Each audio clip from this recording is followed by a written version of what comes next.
Everybody out there looking for it. Where is the future of selling? What is the future of selling? What's it going to be like in 2, 3, 4, 5 years? Ladies and gentlemen, the future of selling is here. And on today's episode, I'm going to talk to you about that and introduce you to this series. And also, I'm going to share with you 3 things that if you're in professional sales or thinking about getting in professional sales or know somebody's cousin that's in professional sales, you need to understand this so you can share it with them. Let's dive in. Hey, everyone. Welcome to another great episode of the Sales Evangelist podcast. I'm your host, Donald Kelly, the Sales Evangelist. And I'm so excited for another great episode. I'm so excited to be here with you today. And on this episode, we're going to talk about the future of selling. Where is the future of selling? Why do I believe the future of selling is right here? What does the future of selling even mean? Well, if this is your first time listening to our podcast, I want you to go ahead and leave us a rating and review. I want you to subscribe to this podcast. We're going to talk about the future of selling. I'm going to give you all that good stuff. Maybe you want to wait till the end. You're going to be like, let me see what Donald is all about. Can he deliver something that's going to be good? Can he entertain me? Can he captivate me? Ladies and gentlemen, I'm going to entertain. I'm going to captivate. I'm going to do everything I can to make sure you get value from this.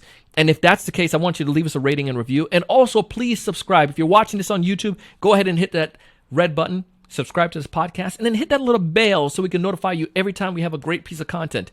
We produce episode twice a week, and I'm super excited to have you and some of the guests that we have lined up coming up. We have some amazing topics.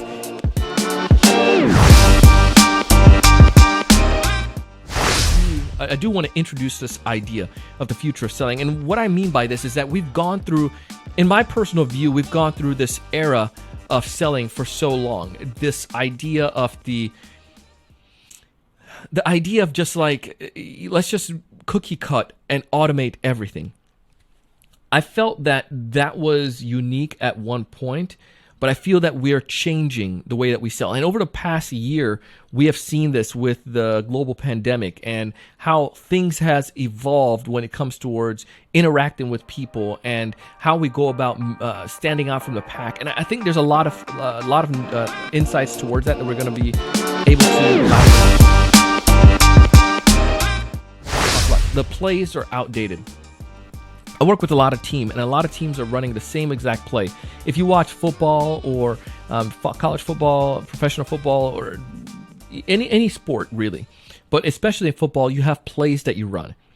Many of us are just getting used to this idea or introduced to the idea of a playbook or plays.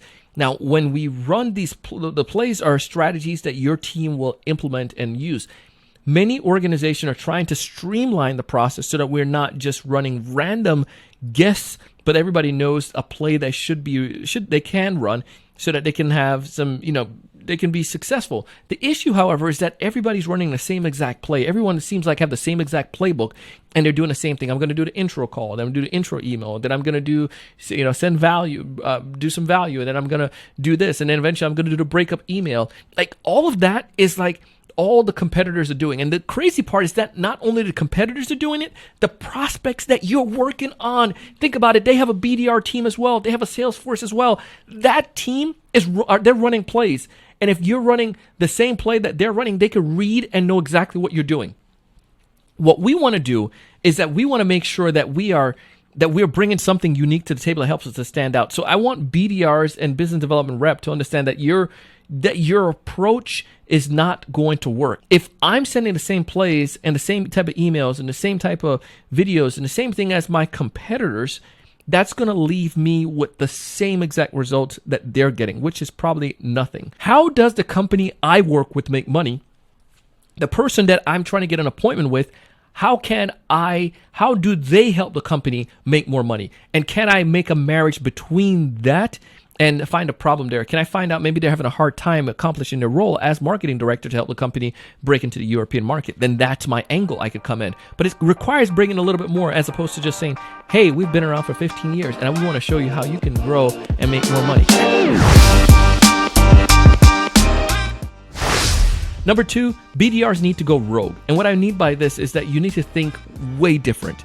If your competitors are all thinking like the same exact way, and going into this new era, we require that BDRs be more than just order takers. We, as a consumer, we require, or as your prospects, I require you to come to the table more with an understanding of business problems that I'm having. And I know we've said this over and over and over in so many different ways, but it just seems like it's not getting through. And I want to give you an example here.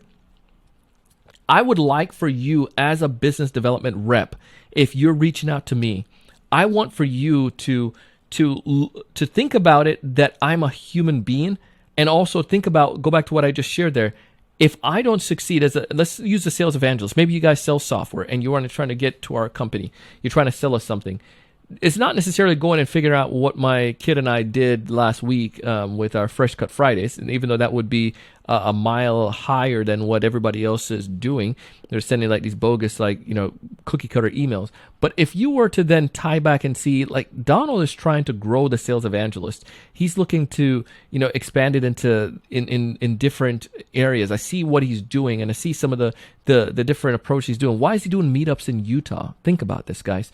So if he's doing some of these things and expanding to that a new area and doing some of these details, then maybe I could think about how can I help him to be more successful in those endeavors. If you could come with me to a table with a conversation like that, that's going to win your chances of having a discussion with me, rather than just saying, hey, I can help you with your marketing. Like, I want...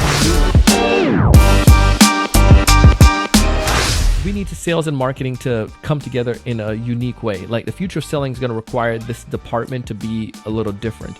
And I can see there more meshing. I want to read you something. This is from Forbes. It says, while sales and marketing have worked together over the years, it is no longer enough to work in tandem. I'm like, what? It's no longer for them to work in tandem. Sales and marketing alignment is a relic of pre-pandemic era. Sales and marketing must now become integrated. Their tools, tactics, and technology must work together to drive revenue. This means looking at an integrated experience that puts the customer journey first and ensures that marketing and sales are developing a curated buying experience versus one department going one route while the other goes a different direction. This is saying here that we need to evolve the way that we're thinking about sales and marketing. It's not that now we're having more meetings or we're talking more. It's like sales and marketing is one. And here's an example that they gave. It says, if in a marketing sense, like, let's say, let's use a marketing automation platform, right? This has historically been table stakes for many marketing teams. They point out, it says, now sales teams glean insights from marketing automation tools to grow more deals and work with marketing to develop segmented lead nurturing. So they continue down the process. The author says, through integration, sales and marketing can work together through the tools to ensure that the efforts aren't siloed and that the potential customer is in the right place in the buying cycle. So say, for example, if a sales leader had a great conversation with a prospect, they can now go into the integrated tool and update the profile to ensure that the prospect in question doesn't receive lead nurturing communication that doesn't line up with where they are in a buyer's journey. These three things, I mean, there are many different insights that you're going to find throughout the series, and some of these experts are bringing some really cool topics to the table. But this one is very, very important that I need you to understand, is that as a BDR, that the plays that we're running are all outdated. Make your plays more unique towards the buyer. Make it focus on the buyer. Focus on how you can help them make more money. Number two, BDRs, you're required to do a lot more, not just come to the table and beg for an appointment. You're coming to the table and bringing some real good value, and you're just doing more.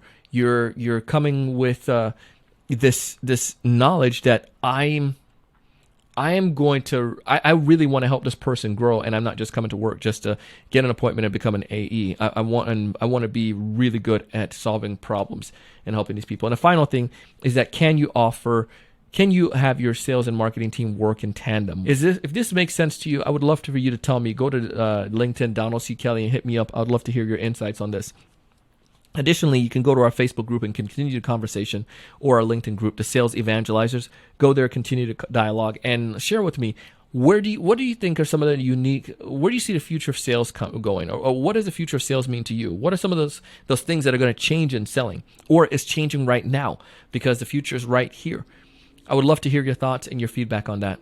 As always, thank you for being here. Please subscribe to this podcast. Leave us a rating and review. Check out our sponsors because they're giving you some amazing offers, and I want you to use them. I want you to be able to take advantage and get the benefit for you and your organization. I want you to find more of those ideal customers. I want you to know what to say when you reach out to them. I want you to close more deals. But most importantly, I want you to raise your level of thinking and go out and do big things. Thank you so much for watching. Hey, thanks so much for taking the time to watch this video today. If you enjoyed the content, I ask you to go ahead and hit that like button, that thumbs up at the bottom right-hand corner. Also, to make sure to subscribe if you haven't done so already.